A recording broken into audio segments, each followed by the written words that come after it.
My boyfriend said in front of his friends that if I were younger and prettier like his coworker, he would marry me. And that's why he's not sure if he wants to marry me, even after 5 years of dating. My name is Victoria, and I thought I knew everything about the man I was going to marry in 4 months. 5 years together, 8 months engaged, and suddenly he's acting like a stranger who can't decide if he wants to spend his life with me. It started 3 weeks ago with little things, when I showed him the revised guest list, down to 180 people like he requested. He just stared at it and said, "That's still a lot of people." When the florist called asking for final approval on the centerpieces we'd already chosen together, he told me to handle it alone.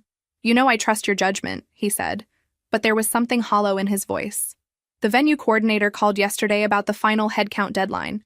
I found him on the couch scrolling through his phone, and when I mentioned we needed to confirm numbers, he barely looked up.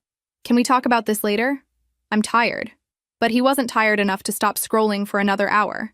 This morning, I woke up to find him already dressed for work, coffee in hand, avoiding eye contact. "We need to discuss the catering menu," I said, following him to the kitchen. He grabbed his keys from the counter and muttered something about being late. "We can handle it this weekend," he said. But last weekend he'd said the same thing about the photographer. I've been planning this wedding mostly alone for 2 months now. Every decision gets delayed, every conversation postponed. When I bring up the honeymoon to Jamaica we booked last year, he changes the subject.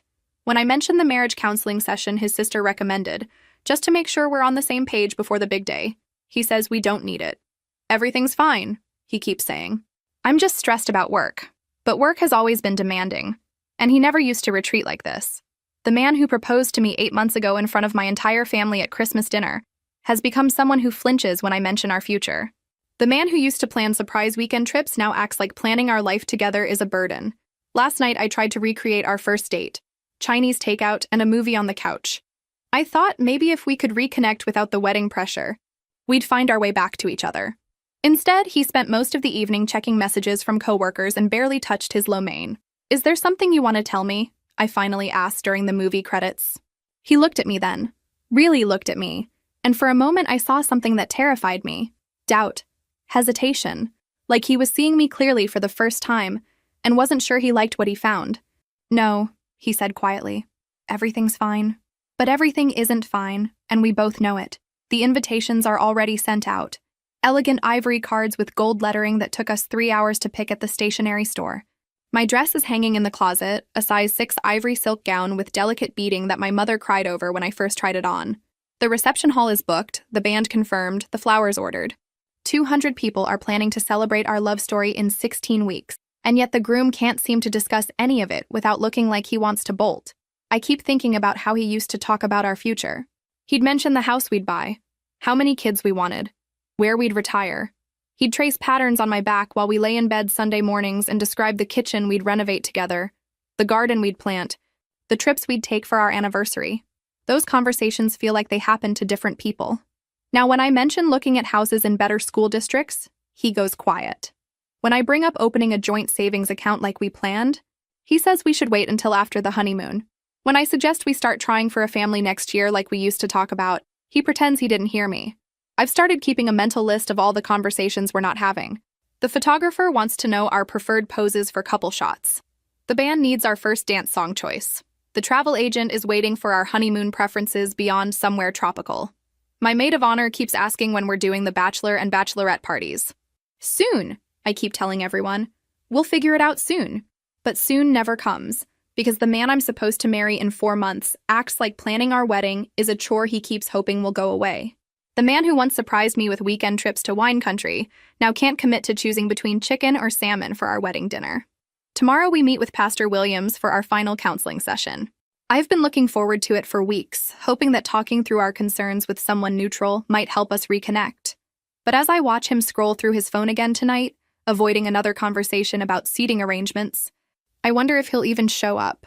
The dinner was supposed to fix everything. I made his favorite meal, herb-crusted salmon with roasted vegetables, and set the table with our good china. I lit candles, opened a bottle of wine we'd been saving, and changed into the blue dress he always said brought out my eyes. I thought if we could just reconnect without the wedding stress hanging over us, we'd remember why we fell in love. He came home from work looking exhausted, loosening his tie as he walked through the door. "This looks nice," he said, but his smile didn't reach his eyes. We sat across from each other at our small dining room table, and I tried to keep the conversation light. I asked about his day, mentioned a funny story my coworker had told me, talked about anything except centerpieces and seating charts. But halfway through dinner, I couldn't hold back anymore.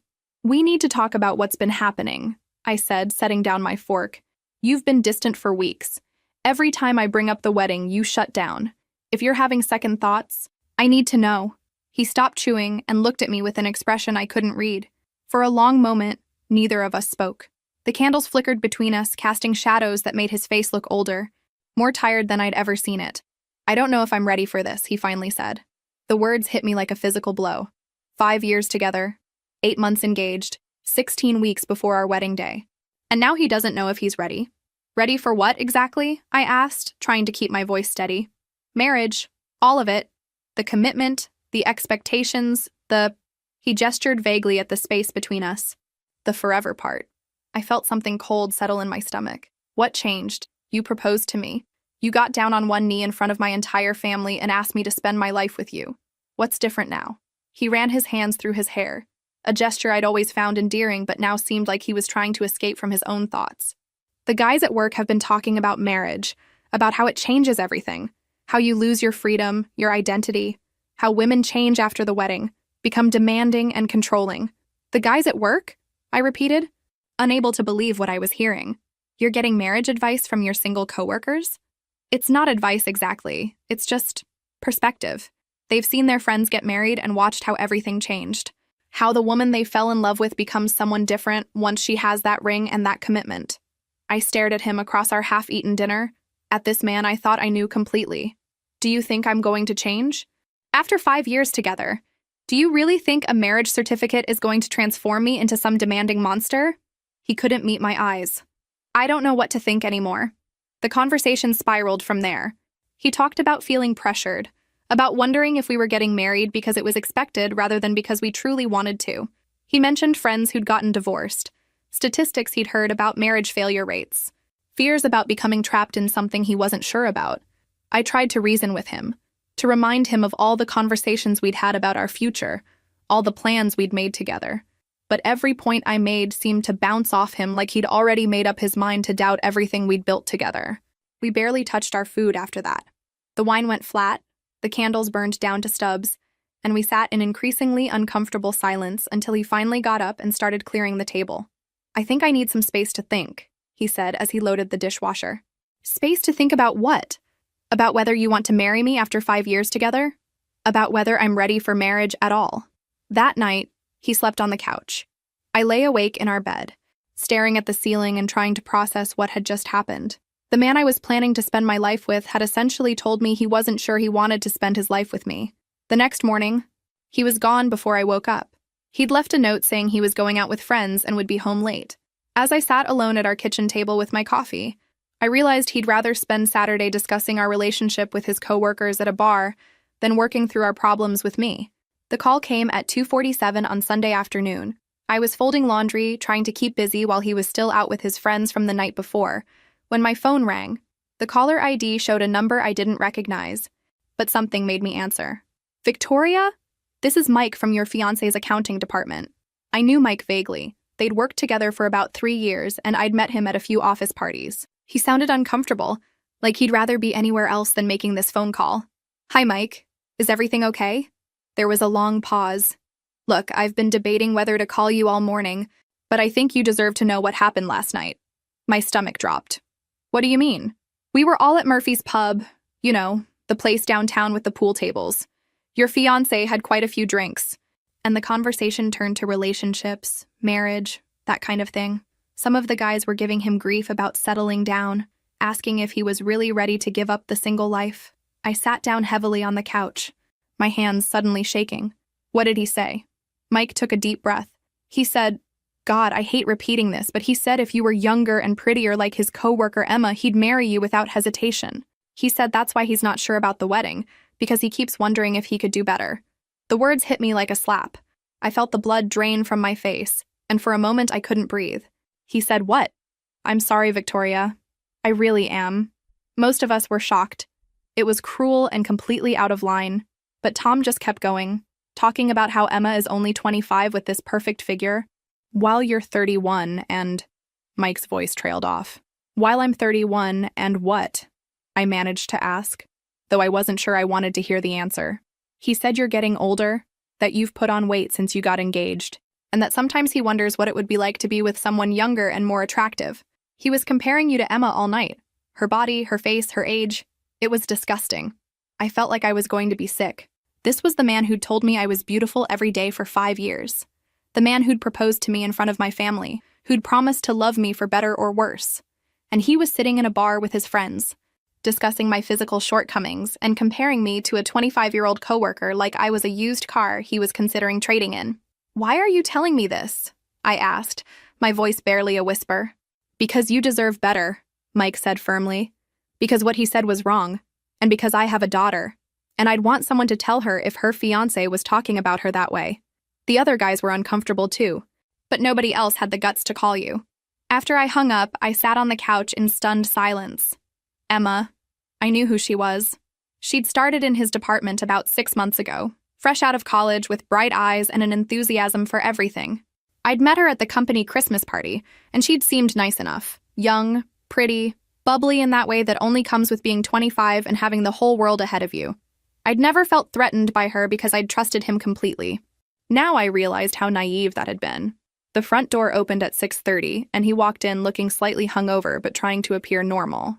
Hey, babe, he said, kissing my cheek like nothing had happened. Sorry I'm late. We ended up watching the game after lunch. I stared at him. This man who'd spent the previous night telling his coworkers that I wasn't young enough or pretty enough for him.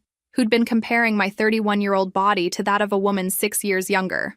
Who'd been questioning whether he could do better than the woman he'd asked to marry him. How was your night? I asked quietly. Fine. Just the usual guy stuff. You know how it is. But I didn't know how it was. Because I'd never sat around with my friends discussing whether my fiancé was attractive enough for me or whether I could find someone better looking or younger or more successful. I'd never reduced the man I loved to a checklist of physical attributes and found him lacking. Did you talk about us? I asked. He shrugged, opening the refrigerator. Not really. Just mentioned the wedding stress, you know. He was lying to my face with the same mouth that had told a group of his coworkers that I wasn't pretty enough for him. The same voice that had promised to love and cherish me was the one that had spent hours the night before cataloging my physical flaws compared to a woman 6 years younger. I wanted to confront him right then, to scream and cry and demand explanations. But I also wanted to see how deep this betrayal went, how long he would continue lying to me while planning our life together.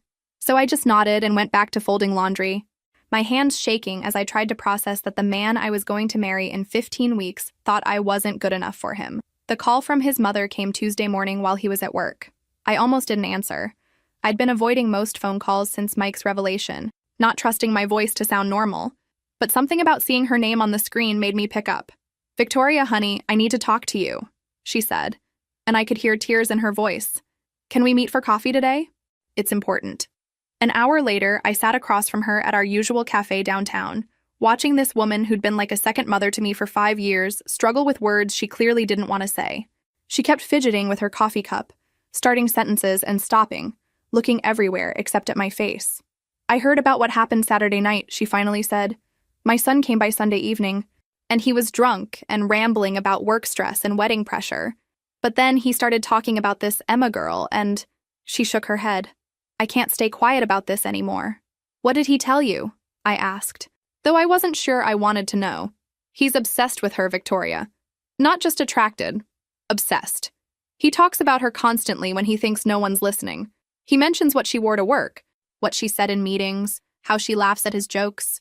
He compares everything to her. The restaurants she likes, the movies she mentions, even the way she does her hair. I felt that familiar sick feeling in my stomach. How long has this been going on? Months. Since she started working there. At first I thought it was just a harmless crush. You know, the kind married men sometimes get. But it's gotten worse. He follows her on social media. Knows her schedule, even knows what kind of coffee she orders. He's learned things about her that he has no business knowing. She reached across the table and took my hand. Nothing physical has happened. I truly believe that. But emotionally, he's already left your relationship. He's building a fantasy around this girl who probably has no idea how he feels. I thought about all the evenings he'd come home distracted, All the times he'd mentioned Emma said this or Emma thinks that in casual conversation. I'd thought he was just being friendly with a new coworker. I'd never imagined he was cataloging every detail of her existence. "There's more," his mother continued, her voice getting softer. "He told me Saturday night that he keeps wondering what it would be like to start over with someone young and fresh, someone without the history and expectations you two have built up. He said being with you feels like wearing old clothes, comfortable but not exciting anymore." The metaphor cut deep. After 5 years together, I'd become old clothes to him, familiar, reliable, but not something that made his heart race anymore.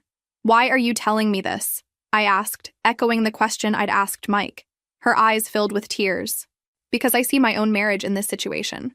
Your father-in-law did the same thing to me when our son was 15. He found a younger woman, spent months obsessing over her, comparing me to her, making me feel like I wasn't enough. I stayed silent, hoped it would pass, thought if I just tried harder to be what he wanted, he'd remember why he chose me. What happened? He left us for her. And you know what? That relationship lasted exactly 8 months before she found someone even younger and more exciting. He came crawling back, but by then I'd realized I deserved better than someone who saw me as a consolation prize." She squeezed my hand harder. "I won't watch another woman go through what I did. You deserve someone who thinks you're the most beautiful woman in the world, not someone who's settling for you while fantasizing about someone else." "He's your son," I pointed out. "Why would you tell me this instead of talking to him?" "Because I've tried talking to him. I've told him he's being disrespectful to you, that he's sabotaging a good relationship for a fantasy. But he just gets defensive and claims I don't understand. He says Emma represents possibilities, while you represent responsibilities." The word responsibilities stung almost as much as everything else. I wasn't his partner anymore. I was a burden he felt obligated to carry. "I love my son," she continued, "but I love you too.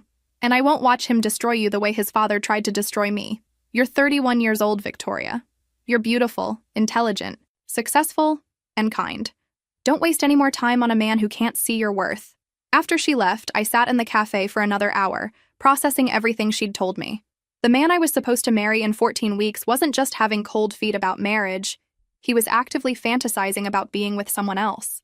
While I'd been planning our future, he'd been imagining his life with a 25-year-old coworker who probably saw him as nothing more than a friendly older colleague. I thought about all the signs I'd missed, all the conversations about Emma that I'd dismissed as harmless workplace chatter. I remembered how his face would light up when he mentioned her, how he'd started paying more attention to his appearance on workdays, how he'd become critical of little things about me that had never bothered him before. His mother was right. He'd already left our relationship emotionally. I was just the last one to know. I waited until Thursday evening to confront him. I'd spent 2 days rehearsing what I would say, how I would handle his lies and denials. But when he walked through the door that night, looking tired but trying to smile at me like nothing had changed, all my careful planning fell apart. "We need to talk," I said before he could even set down his briefcase. Something in my tone must have warned him. His shoulders tensed and that fake smile disappeared. "About what?" "About Emma." He went very still. For a moment, neither of us moved. Then he slowly set his briefcase down and turned to face me fully. "What about Emma?" "About what you said at Murphy's pub on Saturday night.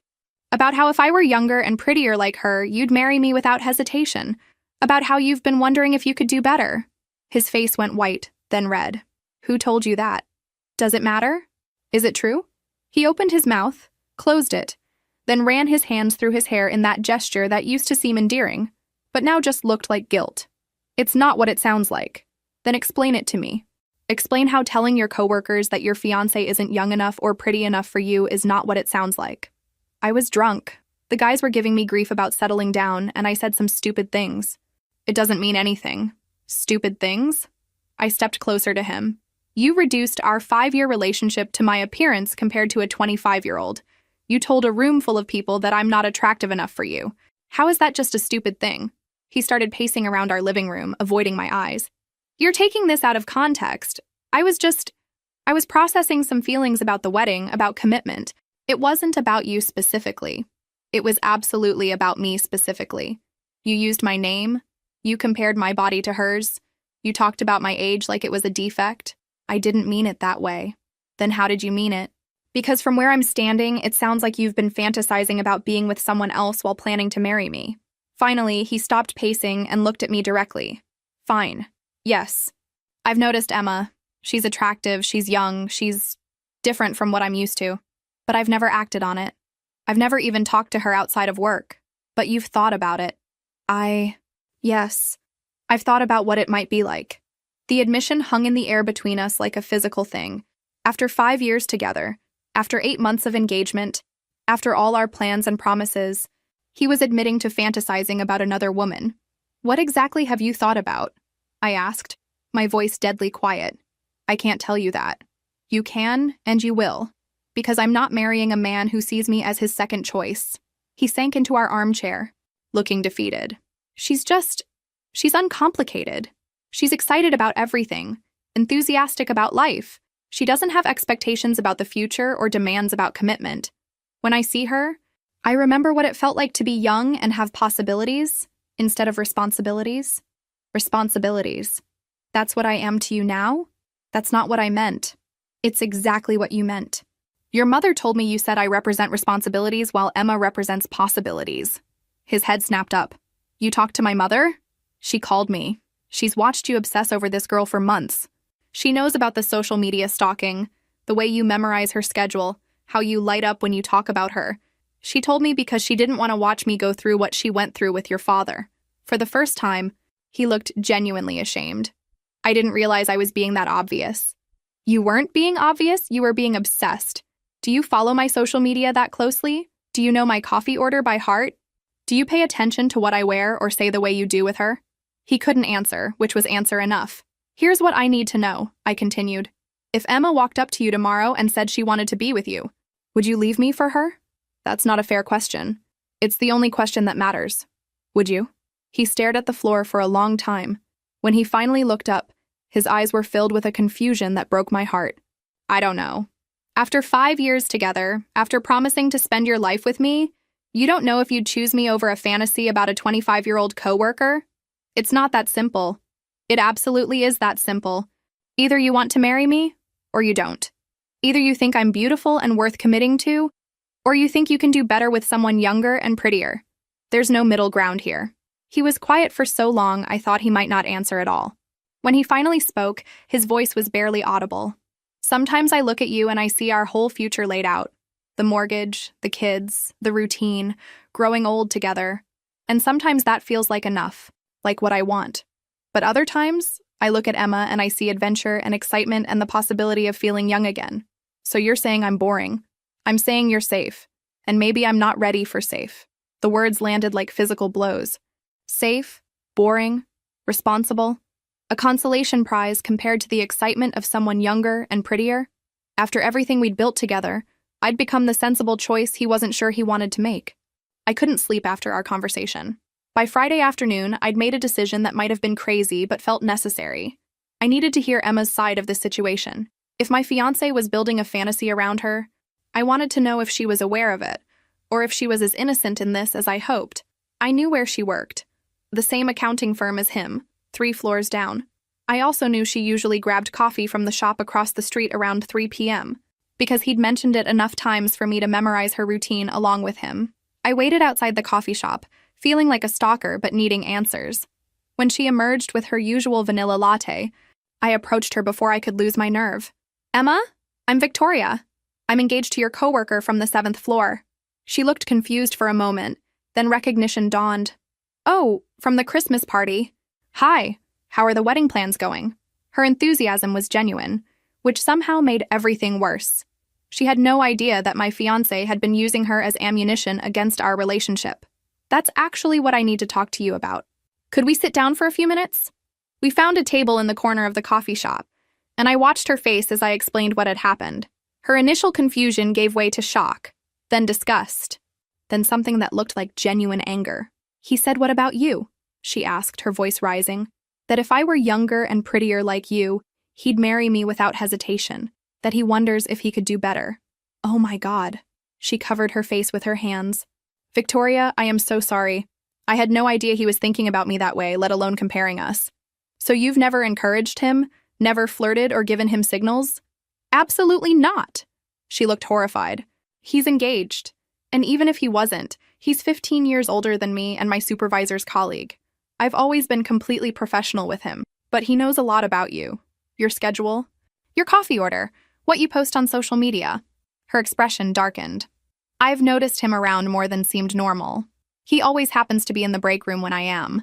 He comments on my social media posts within minutes of me posting them. And he asks a lot of personal questions that feel inappropriate coming from someone that senior. Have you encouraged any of it? God, no. I've been trying to figure out how to handle it without making things awkward at work. I don't want to get him in trouble, but his attention has been making me uncomfortable for months. I felt a mix of relief and sadness. Relief that Emma wasn't some manipulative woman trying to steal my fiancé, but sadness that my situation was even worse than I'd thought. He wasn't just comparing me to her. He was essentially harassing a younger coworker who wanted nothing to do with his attention. There's something else, Emma said, looking uncomfortable. Last month, there was this group happy hour after work. Most of the department went, and we were all sitting around talking. The conversation turned to relationships, and someone asked him about his wedding plans. What did he say? He said he was having second thoughts about settling down so young. Someone pointed out that 36 isn't that young, and he said he meant settling down with someone who was already 31. He said maybe he should find someone who still had their whole 20s ahead of them, someone who hadn't already lived through their fun years. The words hit me like a punch to the gut. He'd been having these conversations about me with his coworkers for months, not just that one night at Murphy's pub. I was mortified, Emma continued. Everyone was uncomfortable. It was so disrespectful to you, and it made me realize that his attention toward me wasn't innocent. He was using me as an example of what he wished he had instead of you.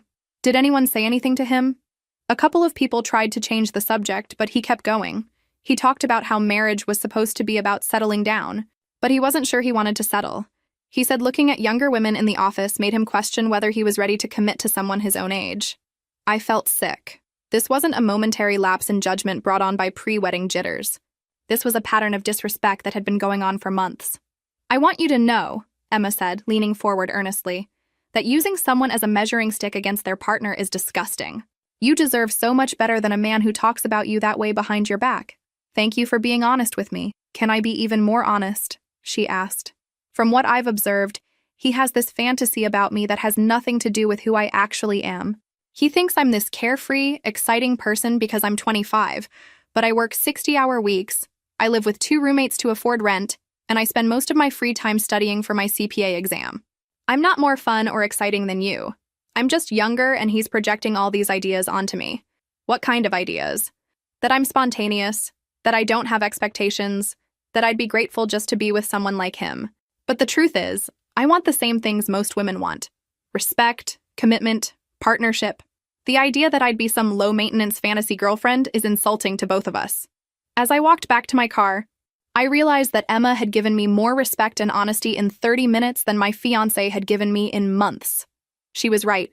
He'd built a fantasy around her that had nothing to do with reality and everything to do with his own fears about commitment and growing up.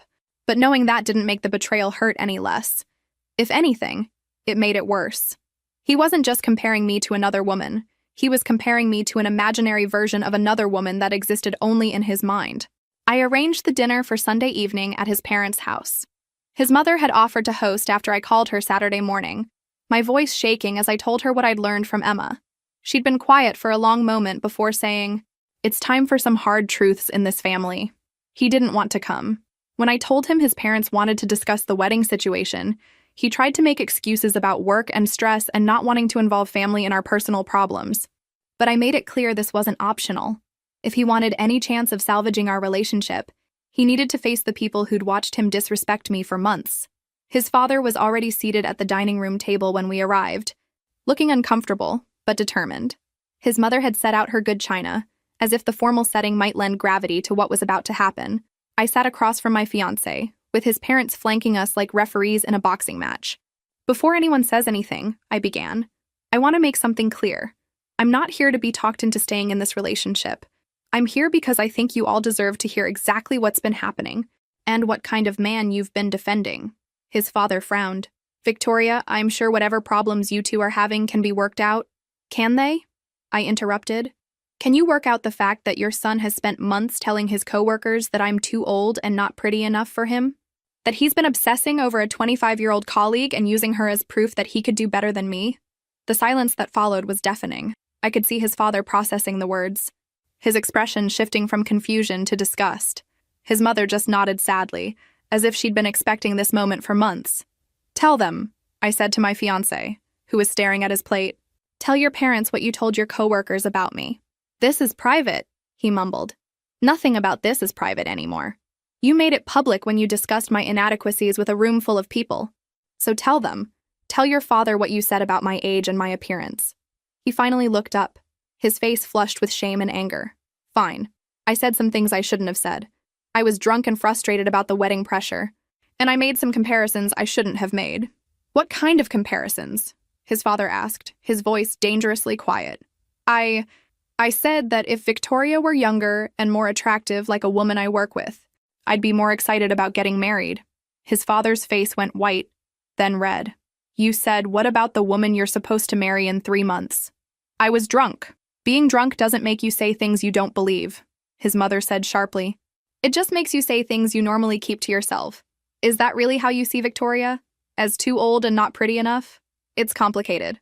I leaned forward. "No, it's not complicated. You've been having an emotional affair with a fantasy version of your coworker while planning to marry me. You've been discussing my physical flaws with anyone who'll listen while expecting me to commit my life to you. You've reduced 5 years of love and partnership to whether I measure up to a 25-year-old's body."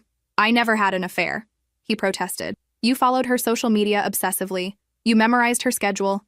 You learned her personal preferences and compared them to mine. You built a relationship with her in your mind while neglecting the real relationship you had with me. What would you call that?" His father was staring at his son like he didn't recognize him. "This is how you treat a woman who's devoted 5 years of her life to you?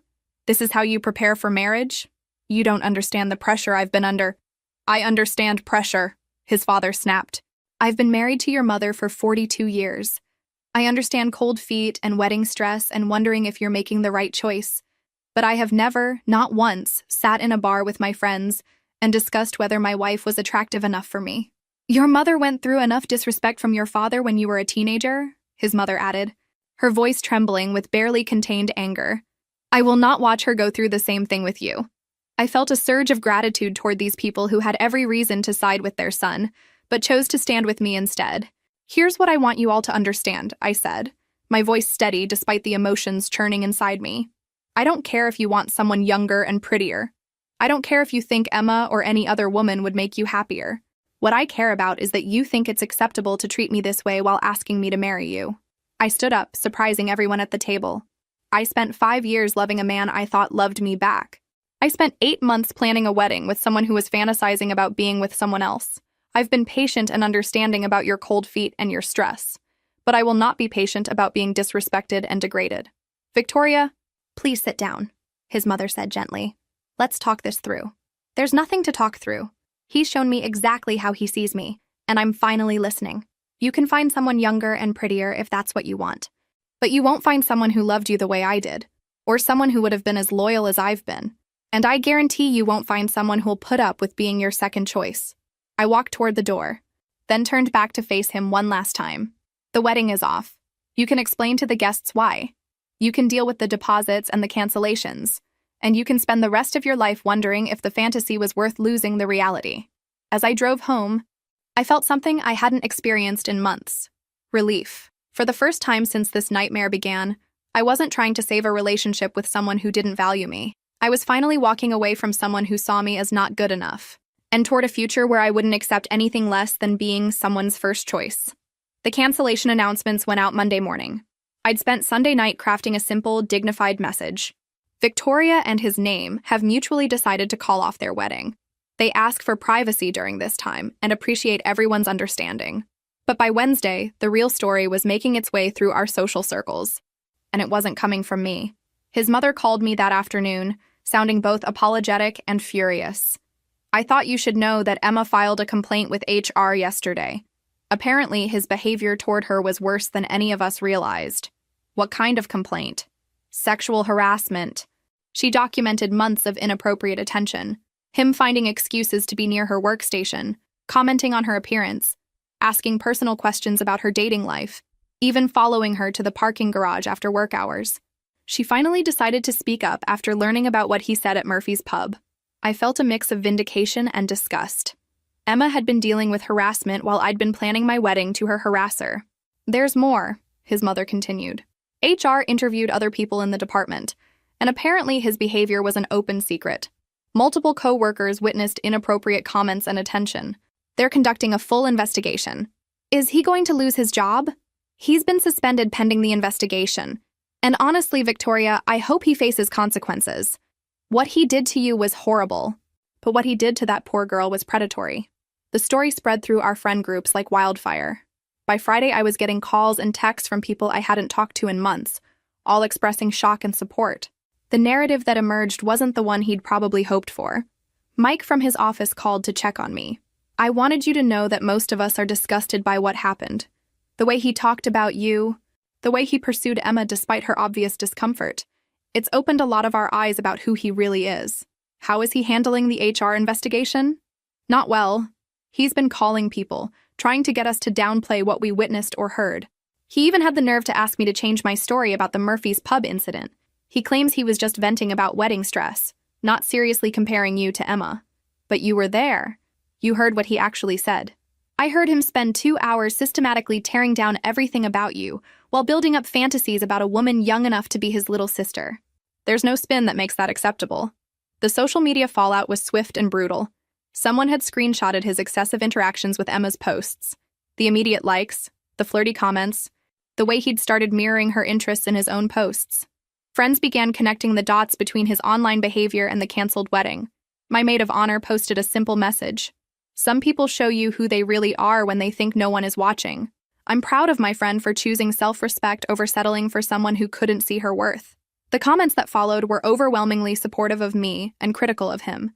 People shared their own stories of partners who'd made them feel not enough and praised my decision to walk away rather than compete with fantasies. His college friends, men who'd known him for 15 years, started distancing themselves from him publicly. One posted, "Real men don't tear down the women who love them to build up fantasies about women they'll never have." Disgusting behavior from someone I thought I knew. The professional consequences extended beyond HR. His reputation in the industry took a hit as word spread about the harassment complaint and his treatment of me. Emma wasn't just some random woman. She was well-liked and respected by colleagues who now saw him as someone who'd abused his seniority to make a younger coworker uncomfortable. Thursday evening, his mother invited me to dinner, just the two of us. We sat in her kitchen, the same place where she'd helped me plan engagement party menus and discussed wedding traditions. "I owe you an apology," she said. "I saw the signs of what he was becoming, and I should have spoken up sooner." "You did speak up. You told me about Emma when I needed to know. I should have told him that his behavior was unacceptable before it got to this point. I should have raised a son who knew better than to treat women this way. He's 36 years old. His character isn't your responsibility anymore." She was quiet for a moment, then said, "His father and I are ashamed. We've watched you grow into an amazing woman over the past 5 years. You've been kind to our family, patient with our son, and a joy to have in our lives.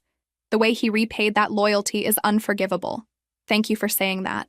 I want you to know that you'll always be family to us, regardless of what our son did. You showed incredible strength in walking away from someone who didn't deserve you." As I drove home that night, I realized that the humiliation I'd feared never materialized. Instead of being seen as the woman who wasn't good enough, I was being recognized as the woman who was too good to accept being treated as second best. The shame belonged entirely to him, and the community of people who truly mattered was making that very clear. Moving out of our shared apartment was both heartbreaking and liberating. I'd found a small one-bedroom place across town. Nothing fancy, but it was mine alone. As I packed 5 years of shared memories into boxes, I kept discovering how much of myself I'd lost, trying to be what I thought he wanted. There were clothes I'd stopped wearing because he'd made subtle comments about them being too young for me or not flattering. Books I'd hidden because he'd rolled his eyes at my romance novel phase. Hobbies I'd abandoned because he'd called them silly or time-consuming. I'd been slowly erasing myself to fit into his vision of what a 31-year-old woman should be. The financial separation was surprisingly empowering.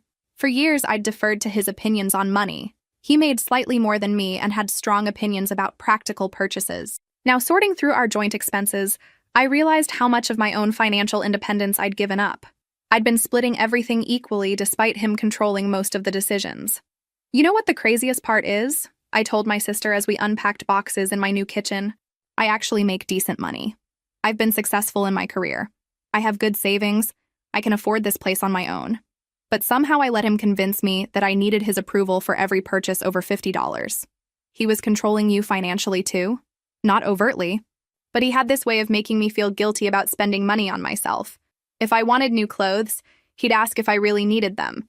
If I wanted to go out with friends, he'd mention how expensive restaurants had become. Meanwhile, he never questioned his own spending on craft beer or those expensive headphones he just had to have. Setting up my own space felt like rediscovering who I was. I bought bright throw pillows for the couch, colors he'd always said were too bold for our neutral decor.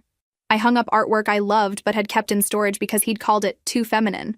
I filled the apartment with plants, something he'd always vetoed because of the maintenance. My first solo grocery shopping trip was revelatory. For 5 years, I'd been buying foods he liked, cooking meals he preferred, avoiding spices he found too strong. Standing in the produce aisle, I realized I didn't even remember what my own food preferences were anymore.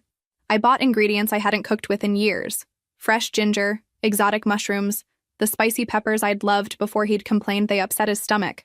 That night, cooking dinner just for myself, I felt more satisfied than I had in months. The hardest part was rebuilding my relationship with mirrors. His constant comparisons to Emma had made me hypercritical of my own appearance. I'd started seeing my 31-year-old face and body through his critical lens, focusing on every line, every imperfection, every sign that I wasn't 25 anymore. My therapist, Dr. Patterson, had given me homework: spend 5 minutes each morning looking in the mirror and saying one positive thing about myself. The first week, I could barely manage "your hair looks healthy," but gradually I started seeing myself as more than a collection of flaws compared to a younger woman.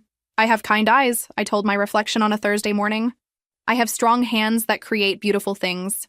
Small affirmations, but they were mine, not dependent on anyone else's approval or comparison. The loneliness hit hardest in the evenings. After 5 years of shared routines, coming home to an empty apartment felt strange and quiet. But slowly, I began to appreciate the silence. No one was questioning my choice of TV shows or sighing dramatically when I wanted to read instead of watch sports. I started taking evening walks around my new neighborhood, something I'd stopped doing when he'd complained about me being out after dark.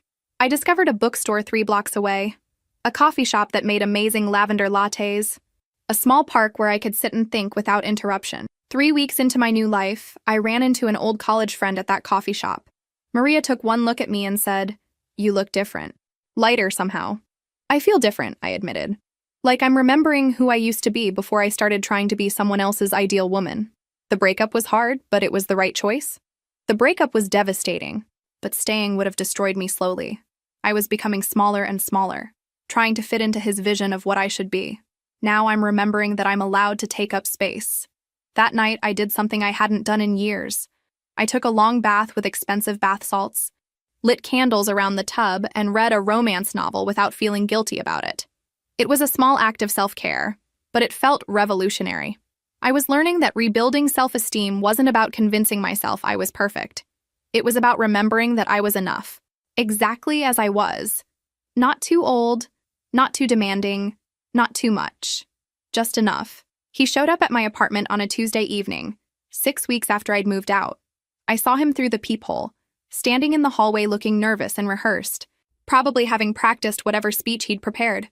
For a moment, I considered not answering, but I knew this conversation needed to happen eventually. "What do you want?" I asked through the door. "Please, Victoria, just 5 minutes. I need to talk to you." I opened the door but didn't invite him in. He looked terrible, thinner than when I'd last seen him, with dark circles under his eyes and stubble that suggested he hadn't been taking care of himself. Part of me felt a familiar urge to comfort him, but I pushed it down. His suffering wasn't my responsibility anymore. "You look good," he said, and I could see him taking in my appearance. I was wearing a bright blue dress I'd bought the week before, one that made me feel confident and beautiful. "This place is nice too." "What do you want?" I repeated. "I want to apologize. I want to explain what happened, and I want to see if there's any way we can work through this." "There isn't. Just hear me out." "Please, I know I made mistakes, but I've been thinking about everything that happened, and I realize now how wrong I was. The thing with Emma was never real. It was just me panicking about commitment and projecting fantasies onto someone who meant nothing to me." I leaned against my doorframe, not inviting him in, but listening to see where this would go. I was scared about getting married, about growing up and taking on all those responsibilities.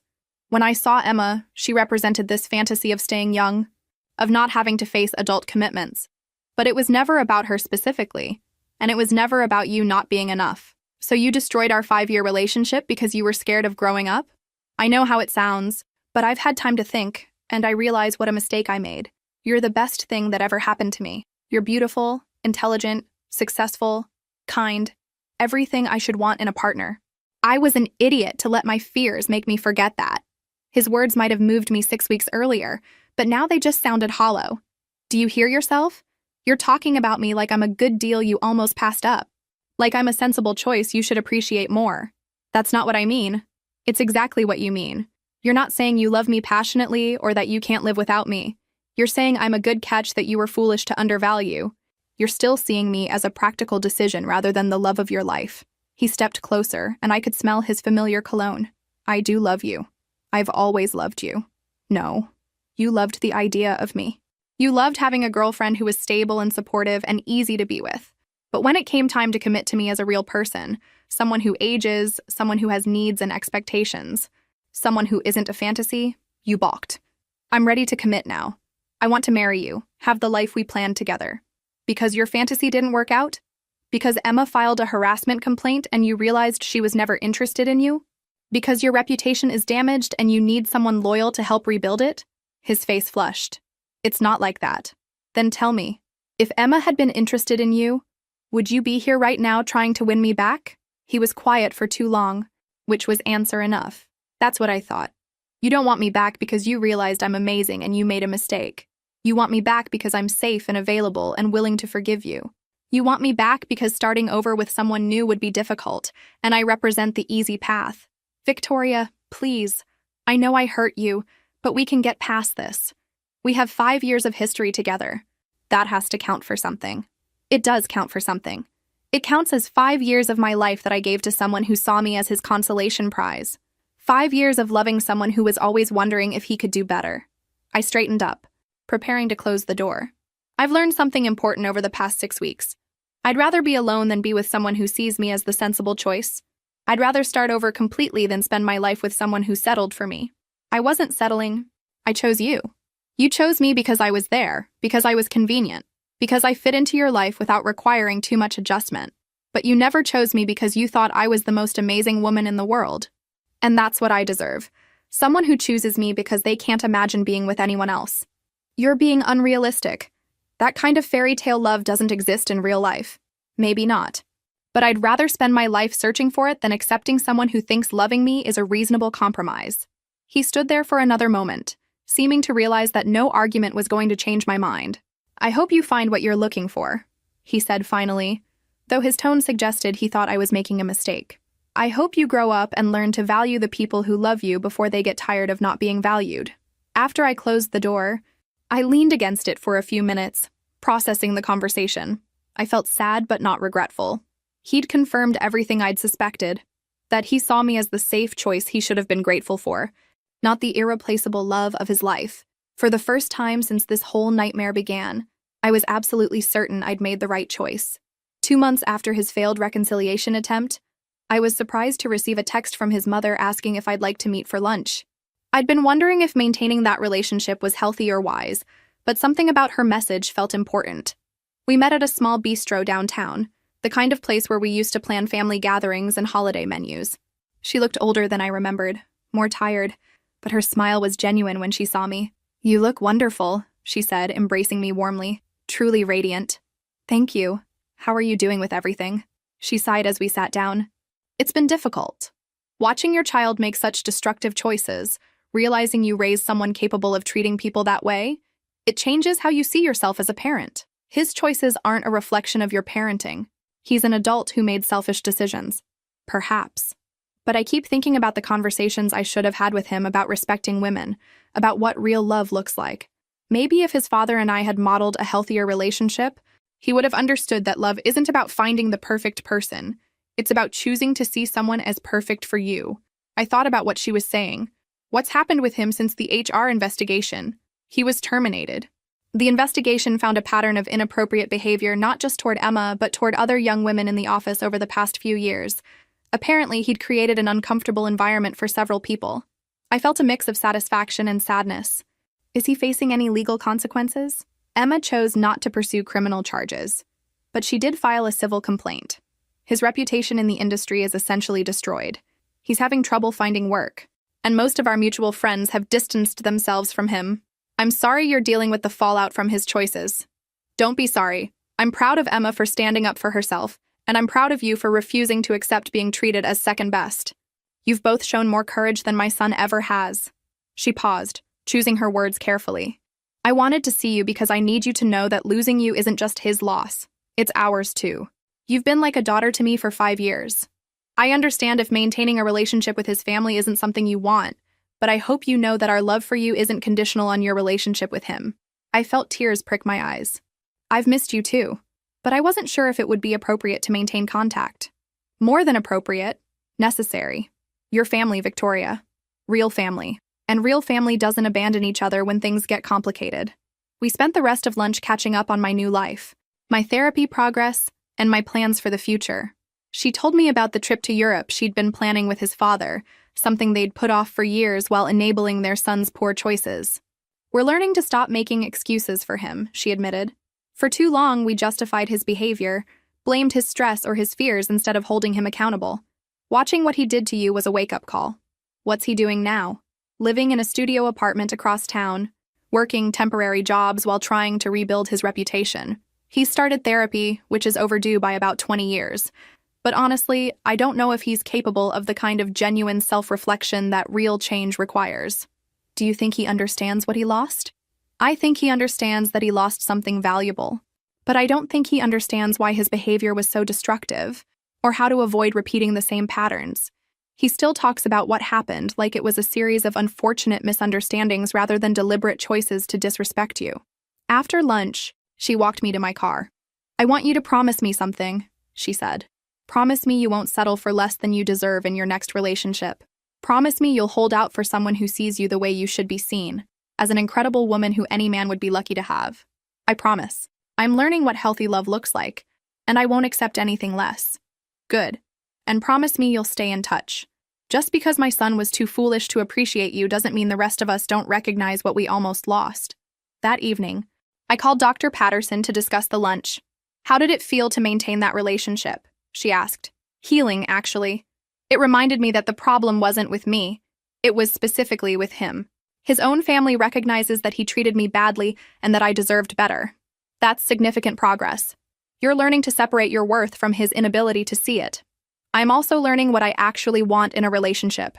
Not just someone who won't cheat or lie or compare me to other women. That's bare minimum. I want someone who actively chooses me every day, who sees my age and experience as assets rather than liabilities, who celebrates my success instead of feeling threatened by it. Those are healthy standards. For the first time in years, I'm not trying to shrink myself to fit into someone else's vision of what I should be. I'm expanding into who I actually am, and I'm not going to apologize for taking up space. That night, I started planning something I'd been thinking about for weeks. A solo trip to somewhere I'd always wanted to visit. Not as a consolation prize for my failed relationship, but as a celebration of my newfound independence and self-respect. 3 months after walking away from a man who saw me as not enough, I'm writing this from a cafe overlooking the Mediterranean Sea in Barcelona. The irony isn't lost on me. This is where we were supposed to honeymoon. I'd kept the tickets after canceling the wedding, thinking maybe I'd use them someday. That someday turned out to be now, and I'm here alone by choice. The trip almost didn't happen. 2 weeks before leaving, I ran into him at the grocery store. He looked surprised to see me. Then his eyes took in my appearance with that familiar, assessing look. I was wearing a sundress I'd bought for the trip, my hair longer than he'd ever liked it, my confidence visible in the way I carried myself. You look different, he said, blocking my path between the produce section. I feel different. I heard you're going to Spain. That was supposed to be our honeymoon destination. Now it's my celebration of new beginnings destination. He shifted uncomfortably. Victoria, I've been thinking a lot about what you said, about how I made you feel like a consolation prize. I want you to know that wasn't true. I did love you. Past tense noted. I still love you. I I didn't know how to handle my fears about commitment and aging and settling down, but I've been in therapy, and I'm starting to understand how my issues affected our relationship. I looked at this man who had once been the center of my world, and felt nothing but mild irritation that he was making me late for my evening plans. I'm glad you're getting help, but this conversation is 3 months too late and completely irrelevant to my life now. Don't you think we owe it to 5 years together to try again? To see if we can work through this now that I understand what went wrong? What we owe to those 5 years is to learn from them. I learned that I deserve better than someone who sees loving me as settling. What did you learn? He was quiet for a moment. I learned that I lost the best thing that ever happened to me. No, you learned that actions have consequences. If you'd actually learned that I was the best thing that ever happened to you, you would have treated me that way when you had the chance. I started to push my cart past him, but he stepped sideways again. I know I don't deserve another chance, but I'm asking for one anyway. I'll spend the rest of my life making up for how I treated you. The rest of your life should be spent learning how to value people before you lose them, so you don't make the same mistakes with someone else. But it won't be spent making anything up to me, because I'm done accepting apologies in place of respect. So that's it? 5 years together means nothing? 5 years together means everything. It taught me exactly what I will and won't accept in my next relationship. It taught me that I'd rather be single than be with someone who thinks I'm not good enough. It taught me that my worth isn't determined by whether someone chooses to see it. This time when I moved my cart, he didn't try to stop me. Now, sitting in this Spanish cafe with a book I actually want to read and a glass of wine I chose because I like it, not because someone else approved of it, I feel genuinely grateful for everything that happened. Not grateful for the pain or the betrayal, but grateful that it happened early enough for me to rebuild my life, instead of spending decades with someone who saw me as his reasonable compromise. The woman at the table next to me is about my age, maybe a few years older, traveling with her husband. I watched them earlier as they navigated the menu together, him deferring to her language skills, her lighting up when he complimented her pronunciation of the Spanish words. They hold hands while they read, and he looks at her the way I always hoped someone would look at me, like she's the most fascinating person in the room. That's what I'm holding out for now. Not someone who thinks I'm a good enough choice, but someone who thinks I'm the only choice that makes sense for them. My phone buzzes with a text from his mother. Thinking of you on your trip. I hope you're having the adventure you deserve. I smile and text back a photo of my tapas and wine with the caption, having the time of my life. Thank you for reminding me I deserve to be chosen, not settled for. Tomorrow I'm taking a flamenco class, something I mentioned wanting to do years ago before he'd dismissed it as too cliché for tourists. Next week I'm hiking in the mountains, then spending 3 days at a wellness retreat focused on self-discovery and empowerment. But tonight, I'm just sitting here being grateful that I had enough self-respect to walk away from someone who couldn't see my worth. I'm grateful that I chose dignity over desperation, standards over settling, and my own happiness over trying to fix someone else's brokenness. The sun is setting over Barcelona, painting the sky in shades of pink and gold. And for the first time in years, I'm not wondering if someone else would appreciate this moment more than I do. I'm not comparing myself to younger women or worrying about whether I'm exciting enough or pretty enough or anything enough. I'm just enough exactly as I am. And someday, someone will be smart enough to see that from the very beginning.